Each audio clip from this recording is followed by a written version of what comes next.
Kas ir tas, ar ko Imants darīja jūs laimīgu kā sievieti? Tas galvenais. Mēs daudz kur bijām, viņš bija ļoti interesants, viņš bija arī vīrišķīgs ļoti, viņš mani visur kaut kur veda un visu kaut ko rādīja, mēs daudz kur arī izbraukājām, daudz ko redzējām, daudz man, ka viņš atnāca pat uz teātri, daudz kur teica tās, zini, šito tu ļoti labi nospēlēji. Man liekas, ka tu neesi pat novērtēt tā, kā vajadzētu tev. Viņš man ļoti daudz reiz arī tīri mākslā teica tā. Tad viņš vēlāk jau tā lutināja man, kad es nācu tā, ja viņš neko par saimniecību, izņemot to māju, ka viņš uzcēla, ko es teicu, viņa 13. rakstkrājums, bet tā viņš cepa kartupeļus, kaut kādas neiedomājums gan.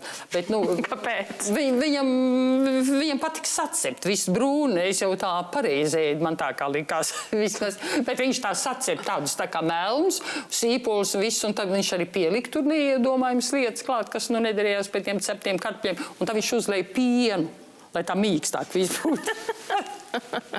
Bet tas bija tikai... Un tad jūs sakostiem zobiem ēdat, ja? Nē, es jau ēdu, man jau gribējās ēst, nāca ap 11, ka mēs ēdām. Viss jau tas bija garda. Tā jau tomēr tā ir tik bagāta dzīve un tik skaista dzīve, ka es jau to nevaru neko tur teikt. Tā ir mana gara dominanta un viss, ko viņš man iemācīja. Un es zināju, ka es atnākšu uz jebkuru jautājumu būs atbildi. Un es tā domāju, viņš arī bija drosmīgs un teica, es tā domāju, kāpēc viņš tagad, šodien, kāpēc neviens cilvēks no māksliniekiem nenāk un nepasaka, pienākt un pateikt, jūs kļūdāties, mīļie draugi. Tā nevar darīt, kā jūs gribat. Un tad es izstudēju visu psiholoģiju. Viesturs Reņģe ir universitātes profesors. Man ir viņa 3 grāmatiņas šitās.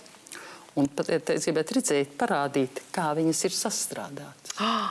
To neviens nespēs stādīt. Bet vai tā ir taisnība, ka Imants jums ir iemācījis, kad ir grāmatās jāpasvītro? Jā. Nevis viņš tā, ka paņēma... Nē, viņš tā neteica. Viņš paņēma jauno dzējas grāmatu un tagad lasa. Iznākuši kādam jaunam dzējniekam.